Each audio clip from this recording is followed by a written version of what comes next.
Eh bien, bonjour pour ce talk du lundi un peu spécial. On est lundi de Pâques, mais je n'ai pas voulu annuler ce rendez-vous. J'ai passé quelques jours en Tunisie, donc juste avant de m'envoler, je fais ce talk du lundi. Alors, quelques mots aujourd'hui, enfin quelques pensées pour celles et ceux qui sont malades et seuls pendant ce pont.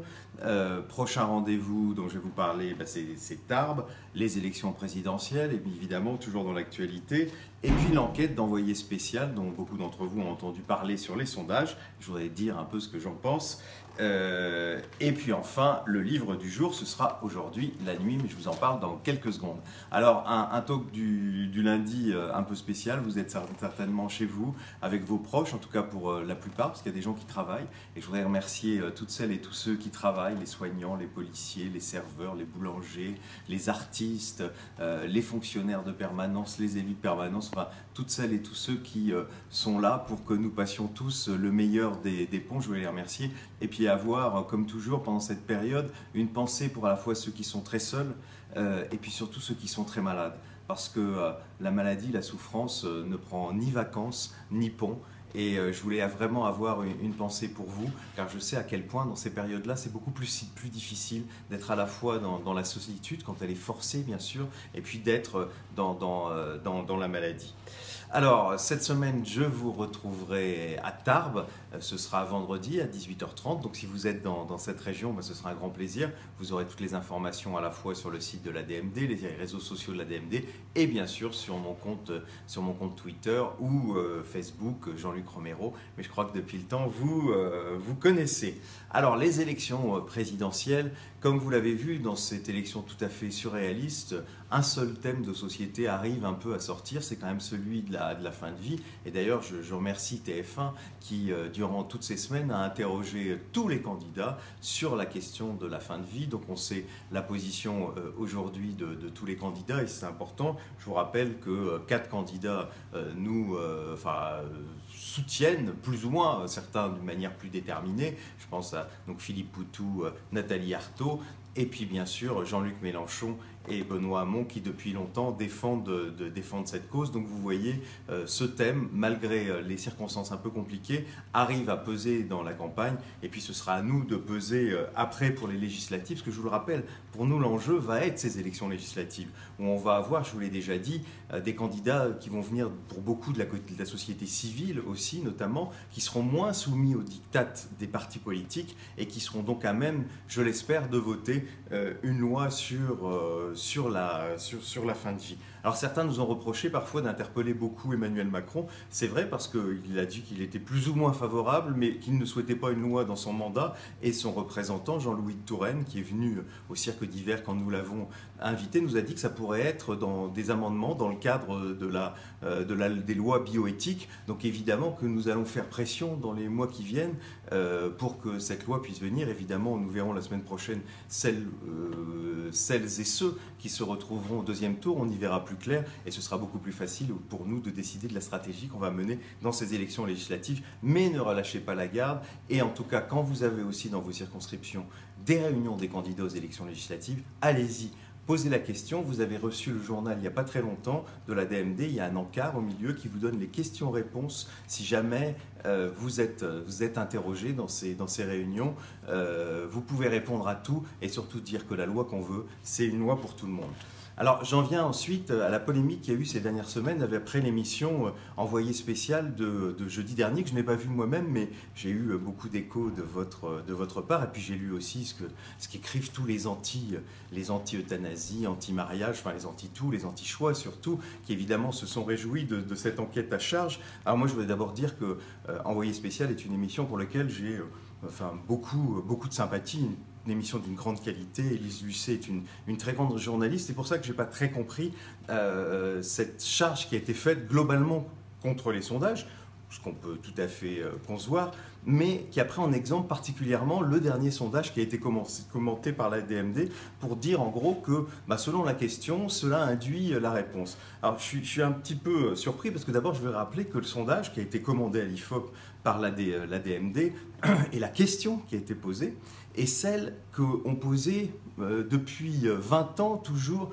l'IFOP et pour différents supports. pas seulement pour la DMD, pour Le Pèlerin, pour Le Parisien, pour Le Figaro, pour La Croix. Donc vous voyez, des journaux qui ne sont pas forcément enclins à partager notre combat, et le résultat a toujours été le même, puisque ça a toujours été entre 86 et même 96% des Français qui sont pour la légalisation de l'euthanasie. Alors là, on a entendu, nous, un journaliste, je vais quand même vous dire un peu les conditions. Moi, j'ai été interviewé aussi le jour du cirque d'hiver, où nous recevions les candidats, et envoyé spécial m'a donné une interview pour parler de la loi Leonetti, pas du tout des sondages. On me pose des questions sur la loi Leonetti au départ, puis très rapidement on arrive au sondage, et on insiste pour me faire dire en gros que la question qui a été posée, en fait, était biaisée. Donc j'ai eu beau expliquer qu'elle ne l'était pas, que c'était toujours la même question, on en est quand même arrivé à ça, et ce qui est quand même assez étonnant. Parce que je vous rappelle que la question qu'on pose, c'est demander bien sûr aux Français s'ils sont favorables à l'euthanasie, mais dans certaines circonstances. Notamment s'il y a des souffrances insupportables et qu'on ne peut pas soulager. C'est d'ailleurs exactement les termes de la loi belge. D'ailleurs, un certain nombre de responsables de la DMD belge et de Belges l'ont dit après cette émission en disant que la question était tout à fait convenable puisqu'elle posait tout simplement la question de la loi belge ou de la loi hollandaise. Et j'étais très surpris de voir un expert que je ne connaissais pas, enfin, j'ai vu qu'il aimait beaucoup les thèses complotistes, nous dire qu'il aurait fallu poser comme question tout simplement aux Français: êtes-vous favorable à l'euthanasie ?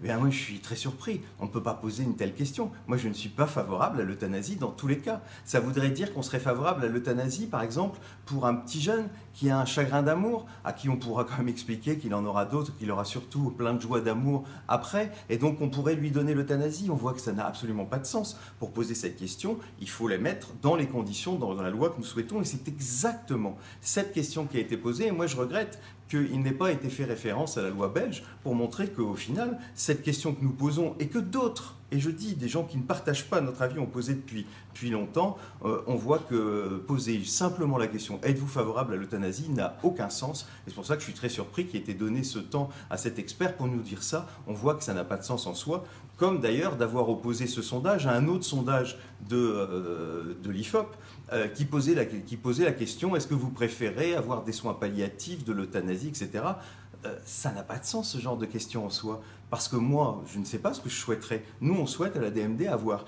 l'accès universel aux soins palliatifs et la légalisation de l'euthanasie et du suicide assisté, parce que c'est vrai, et on le sait tous, les soins palliatifs vont convenir sûrement à 95-96% des situations, mais il y aura ces 4%.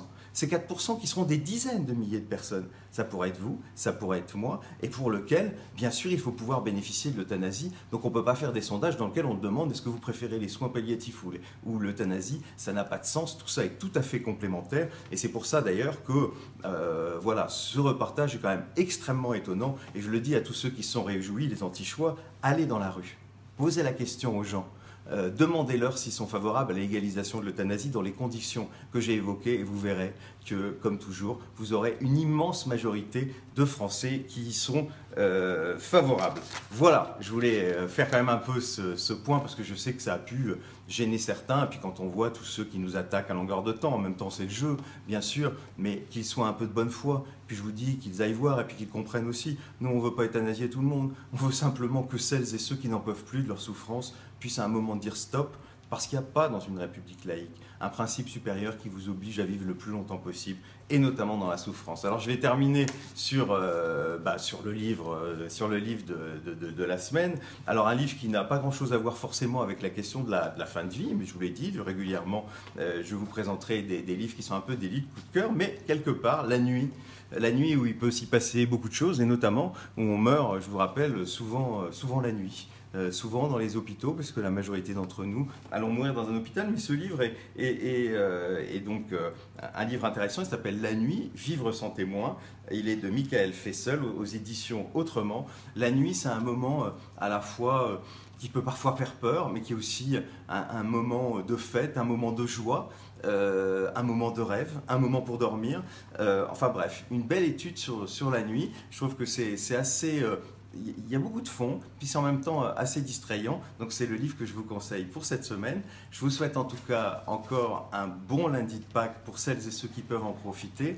Merci à ceux qui travaillent pour nous permettre d'avoir un jour merveilleux avec les gens que nous aimons. Et puis encore une fois de plus, une pensée pour toutes celles et tous ceux qui sont dans la souffrance, parce que je sais que pour vous, le pont ou des vacances, malheureusement, ça n'a pas beaucoup d'intérêt. Voilà, à la semaine prochaine. Merci de nous être fidèles.